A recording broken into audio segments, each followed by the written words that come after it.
créatif. Elle est là pour vous faire découvrir une pratique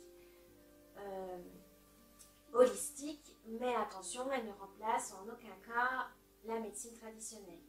Si vous avez envie d'approfondir le sujet, parce que je ne vais pas pouvoir rentrer dans trop de détails, sinon la vidéo va durer des heures, n'hésitez pas à chercher sur internet, dans les livres ou auprès des praticiens de Reiki pour avoir des renseignements évidemment. N'hésitez pas à chercher, ceci est très important. Je vous souhaite un bon visionnage. Le Reiki est une technique qui a également ses principes. C'est Mikao Usui, donc le fondateur, qui s'est inspiré des poèmes de l'empereur Meiji pour formuler les principes du Reiki.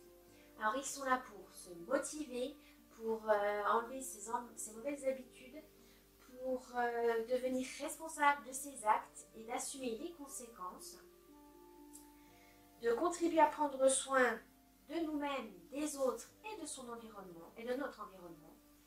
Car si on s'aime soi-même, on aime les autres et on aime le tout. C'est vrai. Ils permettent de rester humble et de se sentir bien mentalement et physiquement. Comme je le disais précédemment, le Reiki serait plus efficace si on le pratique au quotidien.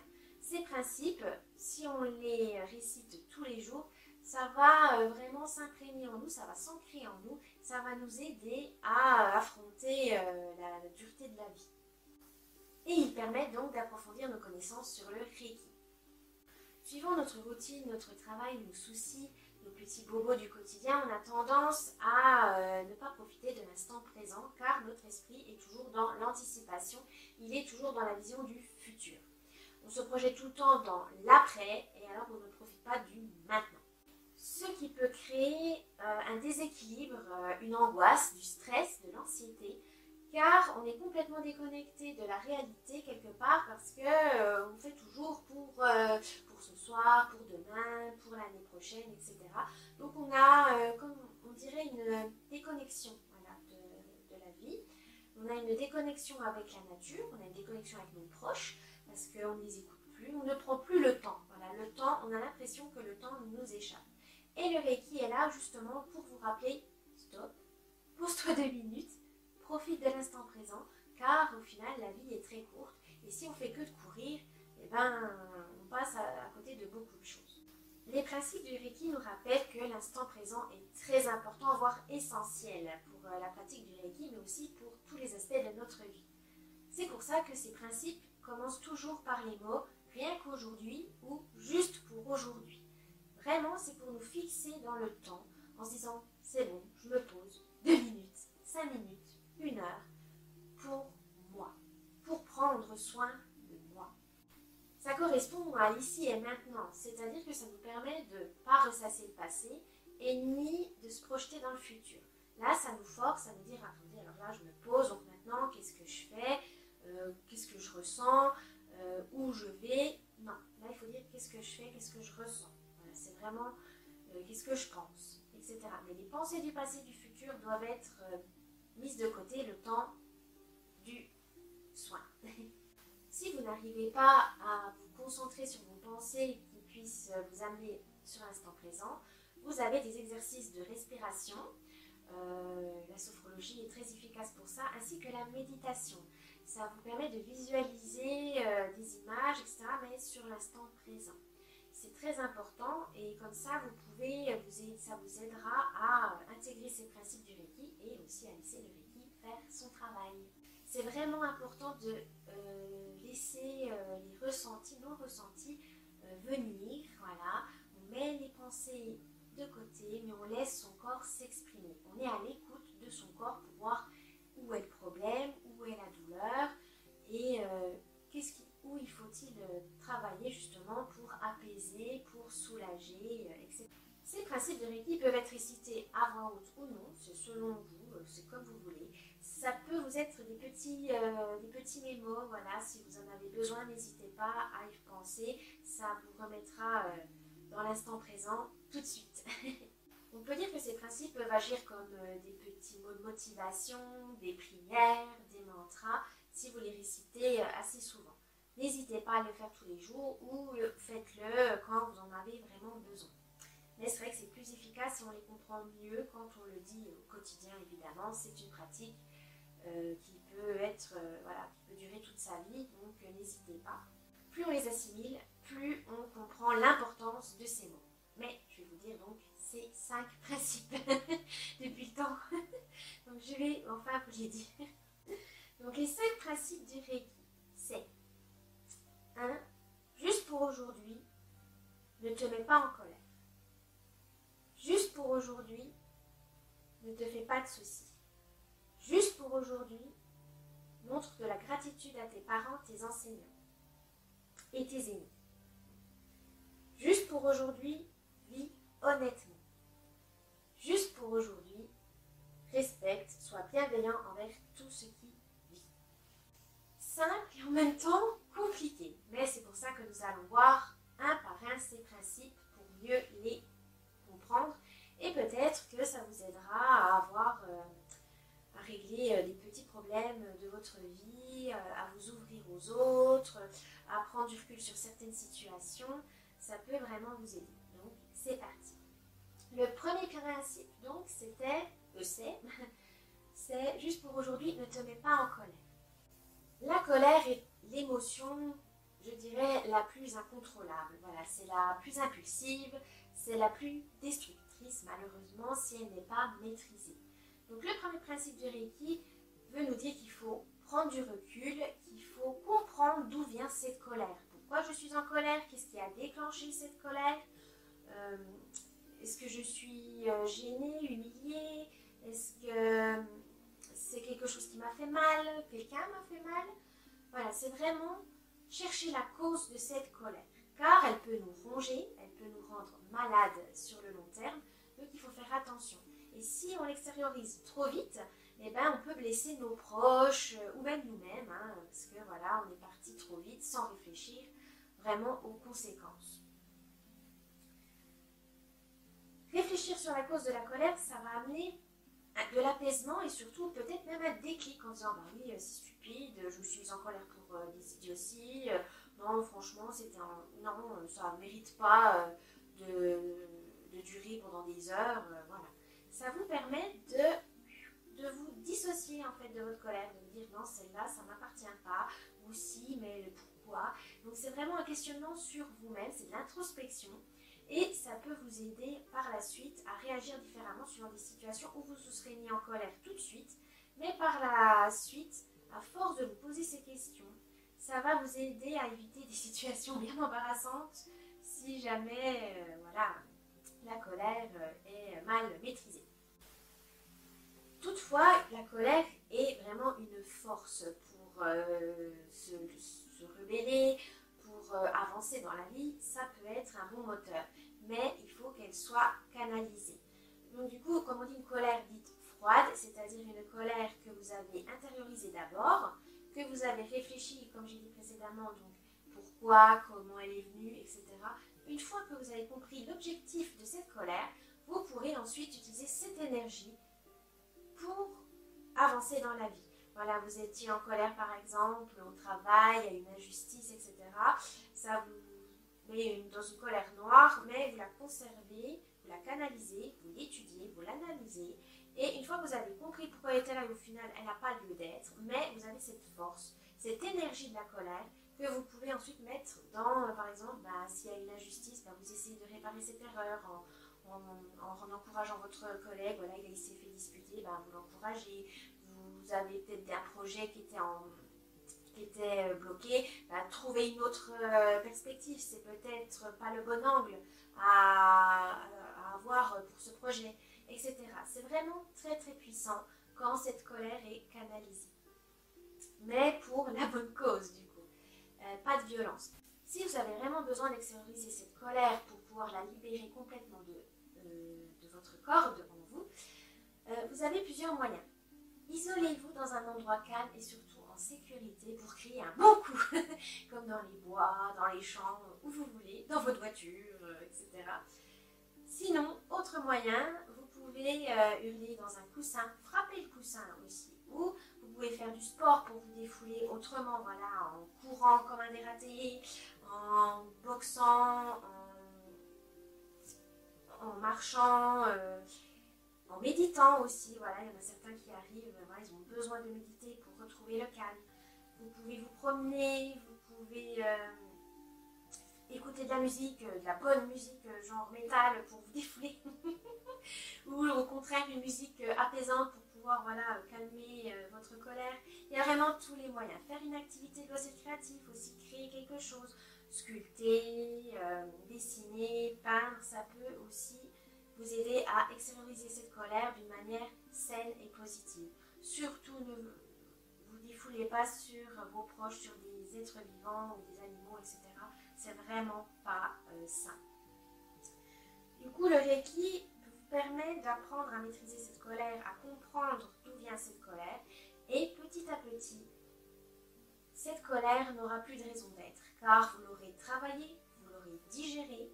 Ainsi, elle n'a plus de raison d'être de vous ronger de l'intérieur, car vous avez réussi à l'accepter. C'est vrai que des fois, c'est très difficile d'accepter sa colère parce qu'on est honteux, parce que sur le moment, on n'arrive pas à voir positivement ce qui arrive. Hein. Mais plus vous prendrez du recul grâce au Reiki, et plus vous allez vous dire non c'est bon, ça va, c'est pas si grave que ça, c'est pas si méchant que ça. Et ça va pouvoir, plus vous l'accepter, et bien vous pourrez avancer. Ça ne sera plus un blocage. Il y aura donc une stabilité émotionnelle qui vous sera très bénéfique par la suite. La colère est souvent le résultat de désirs insatisfaits, de frustration ou d'une blessure, d'un traumatisme qui est plus puissant que nous. Ce n'est pas grave, hein, c'est normal, hein, on est humain, mais c'est justement par la suite ou comment la gérer qui est très important. Ce n'est pas la peine de frapper les gens, ce n'est pas la peine de se faire du mal, c'est vraiment la comprendre pour se déculpabiliser évidemment et surtout, et je crois que c'est le plus dur, se pardonner. Voilà, parce qu'on a été honteux, on a été blessé, la souffrance, c'est très dur de s'en remettre, hein. Certaines souffrances sont très difficiles et c'est souvent dû parce qu'on culpabilise en disant j'arrive pas à m'en remettre, je suis nulle, etc. Non, ne vous dénigrez pas, c'est pas grave, laissez passer la colère, travaillez dessus, réfléchissez sur le pourquoi du comment, prenez le temps, parce que des fois hein, ça ne se guérit pas en une semaine, hein. Prenez le temps de vous guérir. Le Reiki peut vous aider, hein, c'est un bon allié, mais surtout prenez le temps de travailler dessus et surtout de vous pardonner. C'est vraiment le plus important. Ça arrive à tout le monde hein, de craquer des moments, voilà, de se sentir débordé, dépassé, ce n'est pas grave.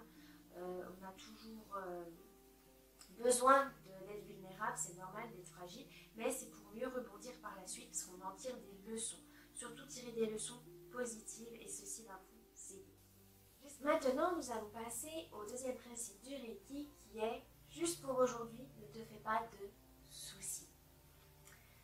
Je crois que c'est le principe le plus compliqué à apprendre car nous sommes dans une société très performante, très productive et qu'il faut être toujours au top de sa forme, qu'il faut toujours se montrer très actif et malheureusement ça peut générer beaucoup de stress et d'angoisse.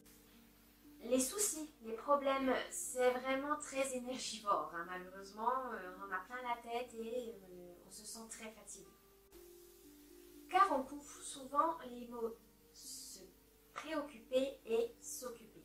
La préoccupation est de se soucier bien avant que l'action n'arrive, bien avant que le moment soit venu. Donc au final, on s'imagine, c'est beaucoup d'anticipation, de projection qui peuvent vous bloquer. Qui peuvent bloquer vos projets, votre évolution dans la vie professionnelle ou personnelle, parce qu'on s'imagine tellement de films différents qu'au final, eh ben, on est soit perdu, soit bloqué. Ces préoccupations, donc ces soucis, ben, au final, ça nous éloigne de l'essentiel. Du coup, on ne profite pas de l'instant présent parce qu'on est tout le temps la tête dans nos soucis en disant mon Dieu, il y a ci, il y a ça à faire, oh là là, je sais pas, il y a encore ci, il y a tel rendez-vous, etc. À force d'être trop dans les soucis, eh ben, on s'oublie, on ne profite pas de l'instant présent, et surtout, il y a une, on va dire, oui, une idée fausse, c'est que si on ne se soucie pas de nos proches, par exemple, c'est-à-dire qu'ils ne comptent pas pour nous. Non, c'est totalement faux. On a d'autres manières de s'occuper de nos proches, prendre soin d'eux, en les aidant, leur donnant un coup de main, mais pas en s'inquiétant pour eux. C'est surtout ça, c'est surtout pour les parents, pour leurs enfants, en disant, mon Dieu, quelle étude il va faire, est-ce qu'il va passer le permis, est-ce qu'il va trouver un travail, etc. Ne vous inquiétez pas, juste pour aujourd'hui, ne vous faites pas de soucis. Car on s'inquiète souvent par peur que quelque chose de mal se passe. On a tellement peur de rater sa vie, de rater ses études, de louper une opportunité qui aurait pu changer notre vie, que ces soucis commencent à s'accumuler dans notre mental, et ce n'est vraiment pas bon. Car ça nous relie souvent à la peur de l'inconnu, à une perte de confiance en soi et surtout une perte d'estime de soi. Car c'est un cercle vicieux, j'ai pas confiance en moi, donc j'ai peur, oh mon Dieu, qu'est-ce que je suis, etc. Faites attention à ça. Il faut surmonter des obstacles, c'est le but de la vie, mais n'ayez pas peur. Il y aura des obstacles, mais ce n'est pas définitif. La vie est ainsi qu'il y aura des hauts et des bas. Donc il faut trouver un équilibre entre se soucier des autres, donc dites plutôt prendre soin des autres et prendre soin de vous. Car si vous prenez soin de vous et que vous vous aimez, eh ben, ça va être plus facile pour vous de vous occuper des autres et de les écouter et de répondre à leurs besoins sans vous sentir seul ou isolé, sans sentir que ça vous est imposé, que vous êtes obligé. Voilà. Donc n'ayez pas peur, ça se travaille, donc le Reiki est là pour ça. Le Reiki, justement, ça vous apprendra à pas perdre le contrôle, mais lâcher prise. Car certaines choses ne peuvent pas être contrôlées, ne peuvent pas être gérées. Il y aura toujours des imprévus, il y aura toujours des surprises. Il faut vous adapter. L'adaptation est le mot-clé. Mais souvent, les gens ont peur et s'accrochent, font des mauvaises actions, prennent des décisions, des mauvaises décisions qui, au final, vont agir contre eux. Le lâcher-prise, c'est renoncer pour la bonne cause. Ce n'est pas abandonner lâchement, c'est vraiment pour alléger votre peine, pour vous sentir plus léger, pour vous sentir bien. Certaines choses doivent être abandonnées parce qu'elles vous font du mal, qu'elles ne sont pas bonnes pour vous. Et des fois on s'accroche parce que c'est par habitude ou par fierté mal placée tout simplement, parce qu'on ne veut pas abandonner. Mais parfois on n'a pas le choix et c'est pas une honte. Le lâcher prise, c'est important aussi pour pouvoir vous libérer, pour pouvoir vous sentir bien dans votre tête et dans votre corps. Des fois c'est vraiment plus important que de mener à bien une tâche qui au final vous fait du mal. Voilà, tout simplement. Donc juste pour aujourd'hui, ne te fais pas de soucis. Car l'apaisement vient avec le lâcher-prise, l'acceptation et l'adaptation. C'est vraiment essentiel. Garder un esprit calme et apaisé vous donnera donc les clés pour prendre les bonnes décisions et à agir au bon moment, et pas à votre détriment et ni en blessant les autres.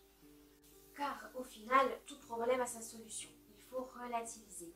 Ce n'est pas si grave, ce n'est pas si insurmontable. Il y aura toujours une solution. Certes, dans certains moments, on va se dire non mais c'est pas vrai parce que vous êtes trop dans la douleur et que vous ne voyez pas d'échappatoire, mais calmez-vous, ça va aller, ne vous inquiétez pas. Laissez l'apaisement vous atteindre, atteignez le lâcher-prise et vous verrez la solution. C'est parti. Troisième principe du Reiki, qui est juste pour aujourd'hui, montre de la gratitude à tes parents, à tes aînés et à tes enseignants. On a tendance à l'oublier celui-là aussi. Nous sommes tous des professeurs et nous sommes tous des élèves en même temps. Ce qui signifie qu'il faut respecter tous ceux qui nous ont enseigné quelque chose, qui jouent un rôle important dans notre vie. Car nous partageons des expériences et nous apprenons des uns et des autres. Ce principe montre que chaque situation, bonne ou mauvaise, peut nous apprendre quelque chose. Il faut garder le côté positif pour pouvoir avancer dans la vie, même si parfois c'est difficile, hein, surtout dans les situations négatives. Mais c'est comme ça que si on prend le positif, si on en tire une leçon positive, eh ben, on pourra prendre les bonnes décisions.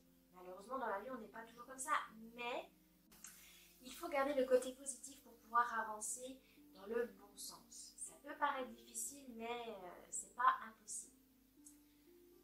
Respecter les autres, c'est se respecter soi-même. Nous apprenons beaucoup de nos parents, de nos professeurs, même si on n'est pas toujours d'accord avec eux. Même si leurs actions nous dérangent ou nous horripilent, mais il faut se rappeler qu'ils ont été des élèves, ils ont été éduqués par leurs propres parents qui avaient aussi leurs propres défauts. Donc il faut toujours tirer une leçon de leur vécu, de leurs expériences et justement créer la nôtre et éviter les pièges qu'ils ont pu, dans lesquels ils ont pu tomber. Il faut les comprendre, il faut vous mettre à leur place, il faut être empathique et ça vous permettra de ne pas les blâmer. Car quand on se met à la place de la personne, de ce qu'elle a vécu, de ce que les situations, l'époque, ça peut vraiment relativiser les choses. Ça peut nous dire, oui, bah là, ils n'ont pas eu le choix, elle a fait du mieux qu'elle a pu, etc. C'est très important, car respecter ses aînés, ses parents et ses professeurs, c'est se respecter soi-même, et c'est aussi apprendre que, malheureusement, eh ben, chacun a des leçons différentes à apprendre et ensuite à enseigner. Pour comprendre les autres et le monde qui nous entoure, les valeurs importantes sont l'amour et le respect. Car vous allez les enseigner, vous les apprendrez tout au long de votre vie. Donc le plus important, c'est vraiment de s'aimer, aimer les autres, être reconnaissant d'être là, mais c'est grâce à vos aînés, même s'ils ne sont pas parfaits. La perfection n'existe pas, tout simplement. Ils ont fait comme ils ont pu, avec les outils qu'ils avaient, et voilà, on essaye de faire au mieux. Et nous aussi, on apprendra de nos erreurs, on fera autrement. Mais c'est très important de s'en rendre compte, de se mettre à la place des autres pour pouvoir échanger, pour pouvoir apprendre et ensuite enseigner ceci à nos enfants, à nos descendants ou à d'autres personnes pour pouvoir leur éviter ce genre de problèmes, de blessures. Grâce au Reiki, nous pouvons guérir de nos blessures passées ou transmises par nos générations précédentes. Car sans s'apercevoir inconsciemment, les générations qui nous ont précédées peuvent nous transmettre leurs peurs, leurs angoisses, leurs blessures, mais de façon inconsciente. Et du coup, c'est à nous de pouvoir guérir, c'est à nous de trouver la solution pour que ces angoisses qui, au final, ne sont pas les nôtres, puissent être éliminées pour qu'on puisse vivre tout simplement. Le Reiki aide à voir que le lien entre ceux qui nous ont appris des choses et nous-mêmes est très important car au final, ça impacte notre vie ou une période de notre vie. Donc il faut être reconnaissant même si ce n'était pas des bons enseignants, même si c'était mal fait ou un peu maladroit. C'est une leçon qu'on en tire quand même et qu'on transforme en quelque chose de positif. Ça, c'est l'essentiel au final. Le Reiki nous prouve que la gratitude, c'est le chemin, le début du chemin du bonheur et de la sérénité. Car quand on est reconnaissant, quand on sait ce qu'on a, quand on reconnaît, quand on ne blâme plus, et bien en fait on a un chemin plus apaisant qui vient à nous évidemment. Remercier ceux qui nous ont transmis des leçons, c'est leur montrer de l'intérêt sur ce qu'ils nous ont enseigné, mais aussi sur eux-mêmes. Donc ça peut créer des liens, ça peut renforcer aussi les relations. C'est un échange, c'est une transmission qui se fait plus sereinement. Donc nous aussi, on est responsable de nos expériences et on est responsable de ce que va engendrer ces expériences. Quelles sont les conséquences de ces leçons qu'on a apprises? Est-ce qu'on veut voir le côté positif ou négatif? Ça, c'est aussi à nous de voir et de comprendre ce que nous souhaitons vraiment. Pardonner à nos ancêtres, c'est aussi guérir des blessures transgénérationnelles. On a des générations qui se transmettent certaines choses inconsciemment ou consciemment, mais c'est aussi leur pardonner pour pouvoir partir plus léger. Il ne faut surtout pas prendre les fardeaux de vos ancêtres, de vos prédécesseurs, même de vos parents. C'est leur expérience, ce n'est pas la vôtre. Donc préservez-vous, prenez soin de vous. Et le Reiki vous aide justement à prendre conscience de ça. C'est que vous êtes ici, maintenant, que vous avez des expériences à vivre, mais surtout que les expériences passées ne sont pas forcément celles qui vont vous construire toute votre vie. Ça va tirer des leçons, mais il faudra aussi tourner la page pour pouvoir expérimenter encore plein de choses. Il ne faut pas rester bloqué sur le passé, évidemment, et il ne faut pas non plus penser à l'avenir, mais de façon plus positive, plus bénéfique pour nous, même si ça ne plaît pas forcément aux autres. Mais ça, c'est une autre vision. Pour conclure, il faut se libérer des fardeaux familiaux tout en remerciant ceux qui nous ont enseigné, nos proches, parce qu'au final, ils ont fait comme ils ont pu. J'espère que c'est bon. Nous allons passer au 4e principe du Reiki, qui est juste pour aujourd'hui, vis honnêtement. Pour vivre de manière bénéfique pour nous-mêmes et pour les autres, l'humilité, l'honnêteté sont des éléments essentiels pour pouvoir y parvenir. Ils expriment l'amour, la compassion, la douceur, le respect, mais tout en posant ses limites, tout en mettant une distance entre ce qui est bien pour vous et ce qui est bien pour les autres. Ça peut être très difficile, mais on y arrive avec de la patience et de la persévérance. Être honnête apporte une liberté, car tout simplement, vous n'avez pas la culpabilité qui vous ronge. Ça vous permet de vivre en votre âme et conscience. Vous assumez les actes que vous faites, vous assumez aussi les conséquences de ces actes, sans pour autant avoir de la culpabilité, de la peur, de la colère. C'est vraiment vivre honnêtement, c'est vraiment se libérer, être soi-même tout en veillant sur les autres. Voilà, c'est ma liberté, mais elle n'empiète pas sur la liberté de mes proches ou de mes semblables. On l'oublie, mais c'est très important. C'est une valeur qui est malheureusement un peu malmenée par notre société, où il faut toujours faire de profit, toujours plus de productivité, et malheureusement l'honnêteté passe souvent à côté. Mais on peut y travailler dessus. Être honnête envers soi-même, c'est aussi connaître ses convictions, ses valeurs, les renforcer et les assumer. S'accepter tel que l'on est, aussi accepter ses qualités et ses défauts, mais de manière plus lucide, de manière réaliste. C'est être en vérité, c'est se sentir vraiment bien. C'est vraiment la première chose, c'est vraiment une des choses qui vous permettent d'atteindre une sérénité, une paix intérieure. Être fidèle à soi-même pour ne pas se déraciner de la réalité, pour ne pas se mettre des masques, pour vivre dans une société, même si elle ne nous correspond pas trop, essayer de s'adapter, mais que ça puisse nous s'adapter pour nous-mêmes. Être authentique, c'est vraiment important, surtout dans le travail. Si on arrive, évidemment, malheureusement, on ne peut pas tous exercer un travail qui nous passionne ou qui correspond à nos valeurs, mais si vous y arrivez, si vous avez atteint cette quête, on va dire, donc de trouver un travail qui respecte vos valeurs et vos convictions, vous allez ressentir qu'il y ait du sens. Votre vie aura un sens particulier, vous serez plus militant, vous pourrez être plus motivé, la passion pourra venir aussi.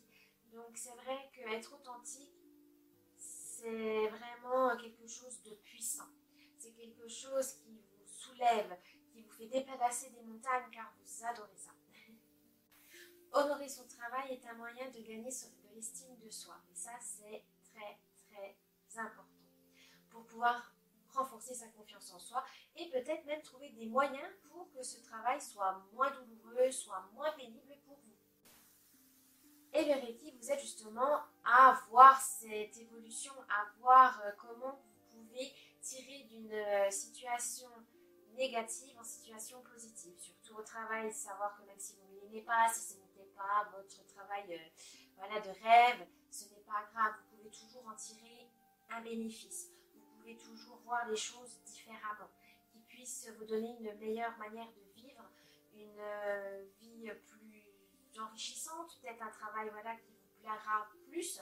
Quand on est optimiste, quand on est positif, c'est vrai que on voit les choses différemment. Le Reiki vous encourage à voir les changements nécessaires pour que ce travail soit moins pénible pour vous, qu'il soit un peu plus enrichissant. Et c'est vrai que prendre le temps de faire une pause, de s'installer quelques minutes en disant voilà, qu'est-ce que je fais, qu'est-ce que j'aime, comment je pourrais m'améliorer, comment je peux améliorer mon travail, ça va vraiment vous amener à avoir une honnêteté envers vous-même, mais aussi envers votre employeur. Parce que des fois, on est tellement dans nos tâches qu'on ne voit pas forcément certaines choses qui pourraient être tellement plus faciles ou tellement plus accessibles. Vivre honnêtement, c'est aussi respecter les autres, vivre en communauté, avoir un savoir-vivre.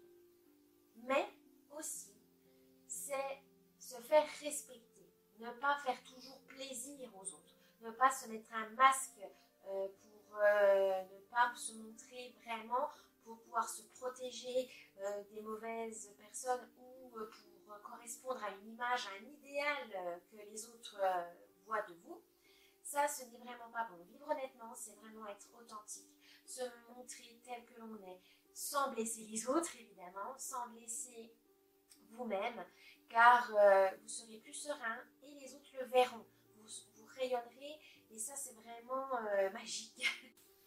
Se faire respecter, c'est poser ses limites, dire non, mais sans culpabilité. Et ça, c'est vraiment libérateur, car on ne peut pas plaire à tout le monde, on ne peut pas satisfaire tous les besoins des autres. Surtout, ne culpabilisez pas parce que vous n'avez pas pu aider un ami tout de suite.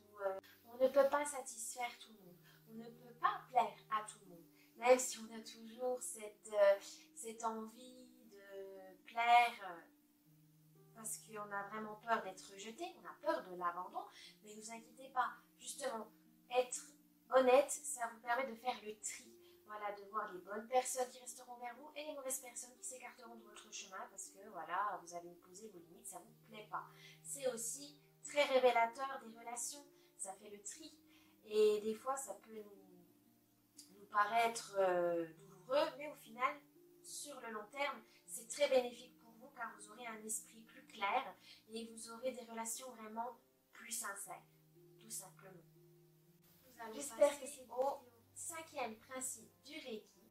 Juste pour aujourd'hui, respecte et sois bienveillant envers tous ceux qui vivent. Il faut d'abord être respectueux envers soi-même pour pouvoir développer son empathie envers les autres, pour avoir de la compassion envers les créatures, les plantes, les gens, etc. Ce principe nous dit que faire la paix avec soi-même, c'est aussi faire la paix avec les autres. Quand on est apaisé, on n'a plus cette colère, cette rage qu'on a envie de faire souffrir les autres. Non, justement, c'est un cercle vertueux. Parce qu'on est bienveillant envers nous-mêmes, on connaît nos limites, et ben on est plus patient envers les autres. On respecte la vie des autres. Tout est connecté.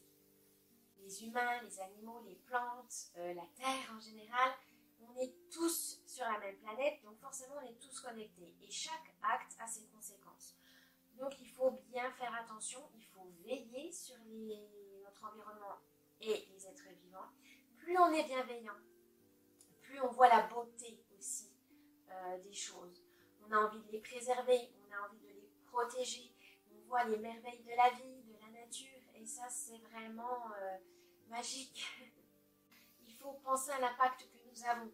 Toute énergie, qu'elle soit positive, négative ou neutre, peut avoir des conséquences. Ça peut générer des événements qui sont bons ou mauvais. Donc c'est à nous de voir ce que nous aimerions laisser, ce que nous aimerions transmettre. Et l'énergie joue aussi un rôle là-dedans. Être bienveillant, c'est donc élargir, transmettre, développer des énergies positives pour les générations futures. Car c'est bien penser à nous, mais aussi penser à l'après. Qu'est-ce qu'on laisse derrière nous? Qu'est-ce qu'on a donné pour les générations futures c'est un cercle vertueux. Si nos ancêtres ont pensé à nous, il faut qu'on pense à ceux qui viennent après nous, et ainsi de suite, il y aura des bénéfices. Nous ne sommes pas seuls. Il faut oublier ça, on fait partie d'un tout. Et ça peut être rassurant en se disant, voilà, on a tous un rôle à jouer, on a tous les moyens d'aider les autres ou de s'aider soi-même, et il faut juste agir. Et la bienveillance est vraiment un moyen doux qui peut faire beaucoup de choses avec des ondes très très positives. Le plus important est la remise en question. C'est-à-dire qu'il faut toujours se remettre en question pour pouvoir savoir où on va, ce qu'on est, ce qu'on devient. Car au final, l'homme évolue tout au long de sa vie, comme les êtres vivants, comme les plantes, etc. On grandit et il faut ne pas avoir peur de l'inconnu. Il faut dépasser ses limites dans le sens surpasser. Évoluer, grandir, c'est très très enrichissant. Et du coup, de manière bienveillante, évidemment, et ça va vous amener tout l'amour, tout le respect dont vous avez besoin et que vous transmettez. Et ça fait un effet boule de neige. Donc c'est vraiment très bénéfique pour tout le monde. Le Reiki renforce cette bienveillance car nous donnons de l'énergie pour aider les autres ou pour les soigner, pour les faire évoluer. Donc plus nous donnons, plus nous recevons également, parce que si nous faisons l'effort, les autres vont le ressentir et ils vont évidemment nous le donner, normalement. Le Reiki nous apprend donc cette bienveillance et plus nous donnons et plus nous recevons. C'est-à-dire que plus nous donnons de l'amour, des ondes positives, etc., plus ça va nous revenir et ça va être une puissance bienveillante, ça va être une boule d'amour qui peut être bénéfique mais pour tout le monde. Le partage aussi c'est important, c'est bien d'apprendre, c'est bien d'évoluer personnellement tout seul, mais sans faut pas oublier les autres parce que les autres peuvent vous apprendre encore plein de choses. C'est vraiment de l'enrichissement. Le partage, c'est vraiment idéal pour renforcer des liens et surtout apprendre encore plus de choses.